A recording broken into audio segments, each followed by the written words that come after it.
The date is May 29, 2025. Nearly a month has passed. Lilly Sullivan, age 6, and her brother Jack, aged 4, are still missing. They disappeared around 1 o'clock in the afternoon. This was on May 2, 2025. Their last known location was near Lansdowne Station. This quiet area is in Pictou County, Nova Scotia. The children were members of the Stagnation First Nation. A day that began like any other ended in an unsettling mystery. The community, and indeed the nation, remains on edge, desperate for answers. Lilly and Jack were last confirmed seen with their family on May 1st. This was the day before they were reported missing.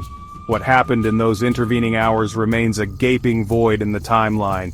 One moment, 2 young children were a part of a family. The next, they were gone. Their laughter silenced. Lilly left with her pink boots, and Jack with his blue dinosaur boots. The initial report sent ripples of alarm through the sparsely populated region. Every parent's nightmare had become a stark reality for the Sullivan family. An ordinary Friday afternoon turned into the beginning of an ongoing ordeal. The disappearance was sudden. It was baffling. No witnesses have come forward claiming to see them wander off. No immediate clues pointed to their whereabouts. Lansdowne Station is surrounded by dense woods and rugged terrain. It's a place where a child could easily get lost. But 2 children, vanishing without a single sign? This was the question that immediately troubled investigators and local residents alike. The quiet landscape suddenly seemed to hold a dark secret, one it was unwilling to yield. The search for answers began almost immediately, fueled by a desperate hope. The Stagnation First Nation community felt the loss deeply. Lilly and Jack were part of their future. Their disappearance struck at the heart of their people. Prayers were offered, support was mobilized. But hope, as the days turned into weeks, began to fray. The mystery of what happened to Lilly and Jack Sullivan deepened with each passing hour. The initial shock gave way to a gnawing uncertainty. How could 2 small children simply vanish into thin air, leaving a community in turmoil, and a family shattered by their absence? This question hangs heavy in the air even now. Daniel Martell, the children's stepfather, and Malaya Brooks Murray were reportedly the last adults to see Lilly and Jack Sullivan. Martell's account of their disappearance quickly became a focal point. Martell stated he was in the home. The children, Lilly and Jack, were playing in an adjacent room. He claimed he was drifting in and out of sleep at the time. He suggested they must have quietly opened a sliding glass door. This door, he said, could be opened without making a sound. He also asserted that the children knew how to unlock this specific door. They then walked outside, unsupervised and without shoes. This narrative was met with considerable skepticism. Many local residents and experienced parents found the scenario difficult to accept. 2 young children, aged 6 and 4, leaving so silently, without their shoes, without making any noise that would rouse a lightly sleeping adult. These details raised immediate questions. The sliding glass door, the quiet exit, the lack of any sound. It all seemed too convenient for some, too improbable for others. The community began to whisper. Doubts started to surface, casting a shadow over Martell's version of events. The story felt thin to many. Adding to the unease were perceived inconsistencies in Martell's public statements. At times he indicated he heard the children playing. At other times, he says he heard Jack in the kitchen playing while Lilly was in the living room after she has popped her head in their bedroom. Other times the parents say Lilly came in the room. Other times the parents say Lilly came in the room. Malaya Brooks Murray, the children's mother, asked Daniel if he heard the kids. Daniel replied, "No," and Malaya said they both jumped up out of bed to check on the kids. This doesn't sound like a normal story. Martell maintained his innocence and cooperation with the police. He stated he was out searching for the children on May 2nd. Martell claimed he drove dirt roads. He checked culverts. He called out Lilly and Jack's names, screaming until his throat hurt. He reported giving his phone to the Royal Canadian Mounted Police as well as his internet modem. He said he volunteered for a polygraph test. He also underwent a 4-hour interview with investigators. Martell even told some that the polygraph results were good in his favor. However, the RCMP neither confirmed nor denied this claim regarding the polygraph. This official silence only fueled further speculation. The stepfather's account remained a troubling puzzle piece in an already perplexing case. The questions surrounding his story lingered.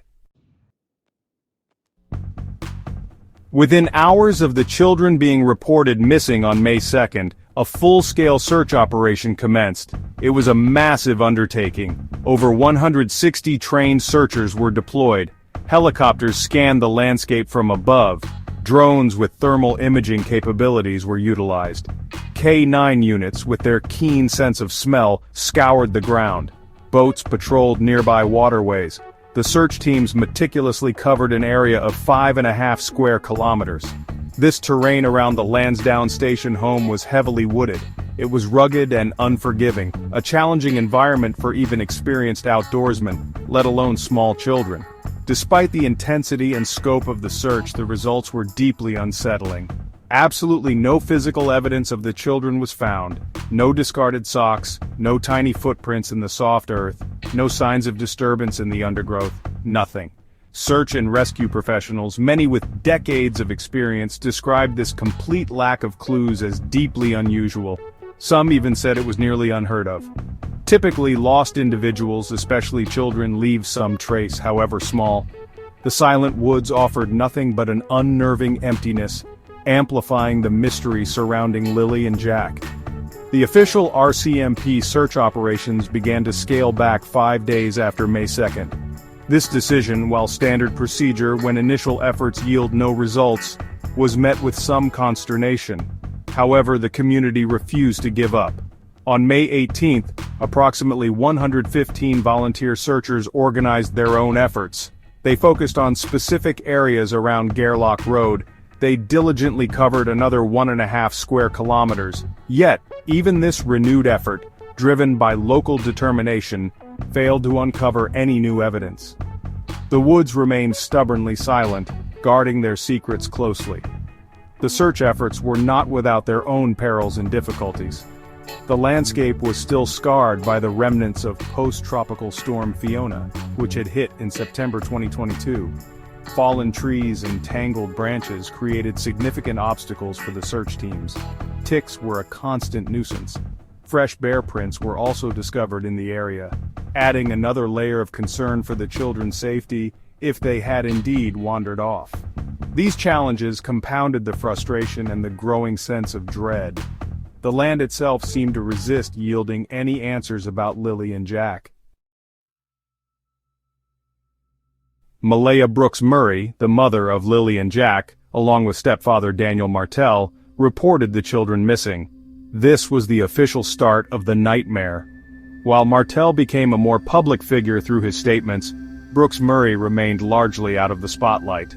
Her public appearances were few, her words even fewer.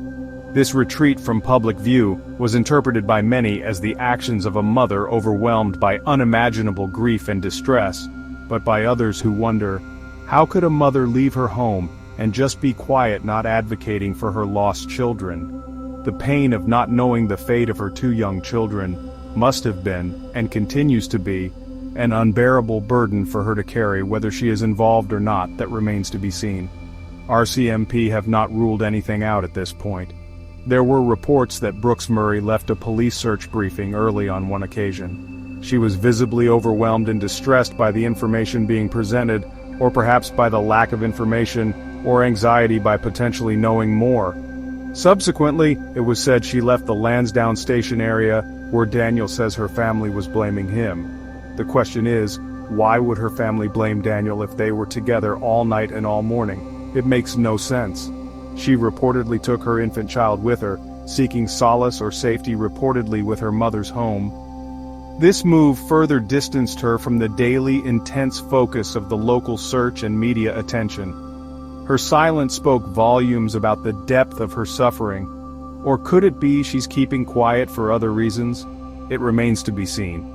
A mother's instinct is to protect and fight for their children. But is she doing that? The inability to do so or to know what happened is a unique form of torment. But if she's holding something deeper, I'm sure that's a form of torment also. According to Daniel Martell, Malaya no longer speaks to him. This breakdown in communication between the two adults most closely connected to the children added another layer of complexity to the already fraught situation. Some other family members also indicated they had not heard directly from her. This silence, while understandable from a grieving mother, also fueled speculation which can be understandable to a point. Most of us can't imagine being silent while our children are missing. Whispers began to circulate that she might have retained legal counsel. However, this remains unconfirmed. Her primary concern, undoubtedly, was and remains her missing children, Lilly and Jack. The public can only imagine the turmoil Malaya Brooks Murray must be experiencing. The hope, the fear, the endless waiting. Each day without news is another day of agony. Her quiet grief is a stark reminder of the human cost of this mystery, or is it? It's truly a mystery. While investigators follow leads and the public speculates, a mother waits. She waits for news of Lilly, her 6-year-old daughter. She waits for news of Jack, her 4-year-old son. Daniel Robert Martell and Malaya Brooks Murray were the last two to see Lilly and Jack Sullivan. Her anguish, though largely private, is a central and heartbreaking element of this ongoing tragedy that has gripped the community. Section 5. The investigation deepens. RCMP's unwavering pursuit of answers. The Royal Canadian Mounted Police were officially contacted about the missing children at approximately 10 in the morning on May 2, 2025. They responded swiftly. Dispatch says they noticed they were missing around 8 that morning. So why the 2-hour difference in waiting to call 911? By May 3rd, the RCMP's major crime unit had become involved in the investigation. This signaled the seriousness with which the authorities were treating the disappearance.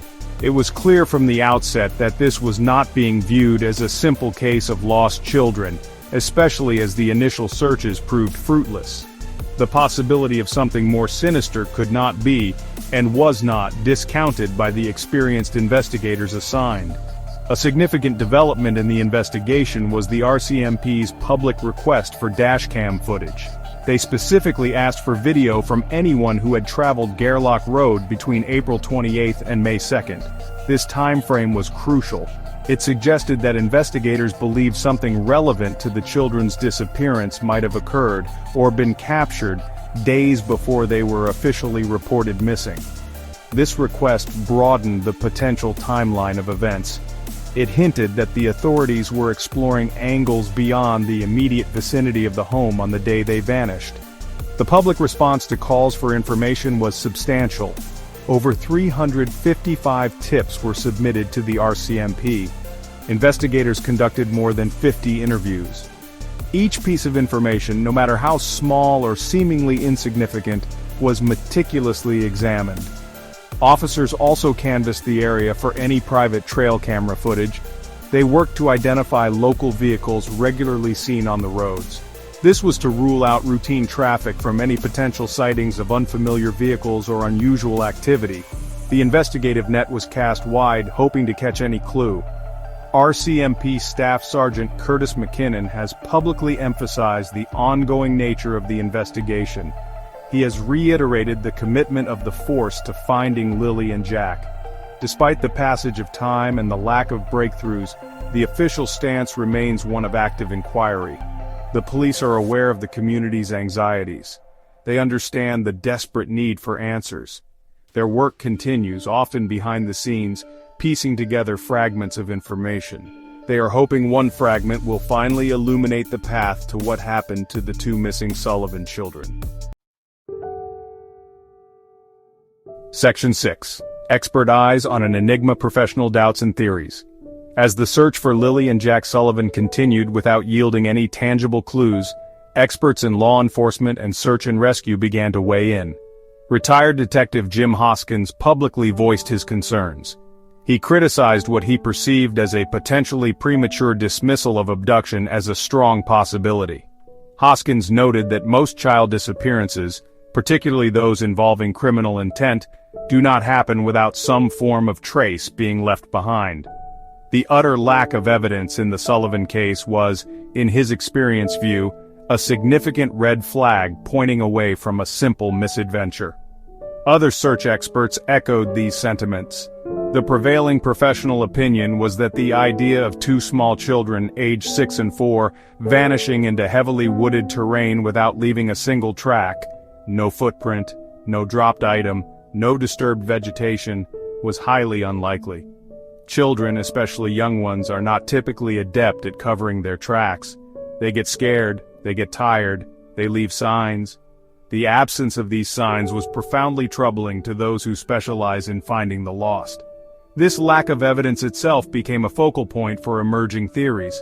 The theories circulating among both professionals and the public generally fell into a few broad categories. One possibility was a tragic accident. Perhaps the children wandered off and succumbed to the elements or an unfortunate encounter in the wilderness. However, the lack of any remains or clothing, despite intensive searches, made this theory increasingly hard to sustain. Another strong contender was abduction, whether by a stranger or someone known to the family. The clean nature of the disappearance, with no apparent struggle, could support this. A third, more disturbing possibility was a cover-up of harm that had come to the children. These expert opinions and the resulting theories only deepened the community's sense of unease. If the professionals with all their experience found the circumstances baffling and highly unusual, what hope was there for a swift resolution? The silence from the woods was one enigma. The silence from anyone who might know something was another. The case of Lilly and Jack Sullivan was rapidly becoming a textbook example of a deeply perplexing mystery, challenging the skills and assumptions of even seasoned investigators and search specialists. The questions far outnumbered the answers available. Section 7. A community gripped by fear, whispers and worries in Pictou County. The disappearance of Lilly and Jack Sullivan sent a shockwave through Pictou County and beyond. The initial hope for a quick and happy resolution slowly eroded with each passing day that brought no news. The local community, a typically close-knit collection of towns and rural areas, found itself deeply affected. Fear, a sentiment not often overtly expressed, became a palpable presence. Parents held their own children a little tighter. Neighbors looked at familiar landscapes with a newfound sense of suspicion and anxiety. The ordinary had become unsettling. Theories about what happened to Lilly and Jack were rampant, mirroring the speculations of experts but often colored by local knowledge and rumor. Opinions were divided. Some clung to the hope of a tragic accident, however slim. Others were convinced of an abduction, debating whether it was opportunistic or planned. The most disturbing whispers, often unspoken but heavily implied, centered on the possibility of a cover-up, with suspicion sometimes falling uncomfortably close to home. These divisions created an undercurrent of tension within the community, as people grappled with the unthinkable. In the face of official search operations scaling back, the residents of Pictou County demonstrated their resilience and determination. Community-led search parties were organized. Volunteers combed through areas previously searched and expanded into new ones. Vigils were held, offering moments of collective grief and shared hope. Awareness campaigns sprang up, utilizing social media and local networks to keep Lilly and Jack's faces and story in the public eye. These efforts were a testament to the community's refusal to let the children be forgotten, a powerful display of solidarity in dark times. The Sepeknekatik First Nation, to which Lilly and Jack belong, expressed its unwavering support for the search efforts and its profound desire for the children's safe return. Their cultural heritage emphasizes community and interconnectedness, making the loss of two young members even more poignant. The children's grandmother, Cindy Murray, publicly shared her hope and prayers, a sentiment echoed by many. Yet beneath the public displays of unity and hope, a persistent worry gnawed at the heart of Pictou County. The fear was that this mystery might never be solved, leaving an open wound that may never truly heal. Section 8. Ice Cold Trail. The Stagnation of a Heartbreaking Mystery. As of May 29, 2025, the Royal Canadian Mounted Police officially classified the disappearance of Lilly and Jack Sullivan as an open and active investigation. However, among investigators and the concerned public, there's a grim acknowledgement that the trail will not grow ice cold. The initial flurry of activity, the massive searches, and the urgent appeals for information have not yielded the breakthrough everyone desperately hoped for. The passage of time, nearly a full month, has done little to thaw the frozen landscape of this perplexing case. Hope for finding them alive dwindles with each passing day. The decision to scale back official RCMP search operations came just 5 days after the children were reported missing. While smaller targeted searches by specialized crews continued for a while, the large-scale ground search was officially paused as of May 18, 2025. By May 10th, an RCMP spokesperson had already stated that their confidence in finding the children alive was very low. This stark assessment, while perhaps realistic from an investigative standpoint, was a devastating blow to the family and the community still clinging to hope for a miraculous return. Despite the hundreds of tips received and dozens of interviews conducted, no significant leads have emerged. Crucially, no compelling physical evidence has been discovered. The absence of any trace of the children is the most baffling and frustrating aspect of this case. It's as if Lilly, age 6, and Jack, aged 4, simply evaporated from their yard near Lansdowne Station. This lack of evidence stymies investigators and fuels wild speculation. It creates a vacuum that is quickly filled with fear and suspicion, making the search for truth even more challenging for authorities. To many observers, and undoubtedly to the family, the case feels like it has gone quiet. The intense media spotlight that initially shone on Pictou County has dimmed. The daily updates from police have become less frequent. While the RCMP insists the investigation remains a priority, the lack of visible progress contributes to a growing sense of despair. The fear is that Lilly and Jack Sullivan's disappearance will become another unsolved file, a lingering ghost in the annals of Canadian true crime, leaving a permanent scar on their community. Section 9. A plea for vigilance, keeping hope alive for Lilly and Jack. The mystery surrounding the disappearance of Lilly and Jack Sullivan is profound. The lack of answers is agonizing, yet the fight for these two young children is far from over. Authorities, including the RCMP and Crime Stoppers, continue to urge the public to come forward. Any piece of information, no matter how seemingly small or insignificant, could be the key. It could be the missing puzzle piece that unlocks this heartbreaking enigma. Someone, somewhere, may know something. They must find the courage to speak. Advocates for missing children and community members implore everyone to keep sharing Lilly and Jack's story. Speak their names, post their pictures, ensure their faces remain visible. This sustained public attention can achieve several crucial things. It maintains pressure on the authorities to dedicate resources to the ongoing investigation. It also increases the chances that someone with information will see it and be prompted to act. We must not allow this case to fade from public consciousness. We cannot let Lilly and Jack become mere statistics. The community of Pictou County, and indeed people everywhere touched by this story, must remain vigilant. Observe, listen, report anything unusual, anything that doesn't sit right, especially if it relates to the period around late April and early May 2025 in the Lansdowne Station area. The request for dashcam footage from Gairloch Road between April 28th and May 2nd still stands. Check your memory. Check your old footage. Your observation could make all the difference in bringing closure to this case and justice for these innocent children. Preventing this case from becoming permanently cold requires a collective effort. It requires unwavering hope, persistent inquiry, and a refusal to accept silence as an answer. Lilly was 6, Jack was 4. They deserve to be found. Their family deserves answers. Their community deserves peace. As long as they remain missing, the search continues, fueled by the enduring hope that one day, the truth about what happened to Lilly and Jack Sullivan will finally come to light. Stay informed, stay involved, keep their memory alive.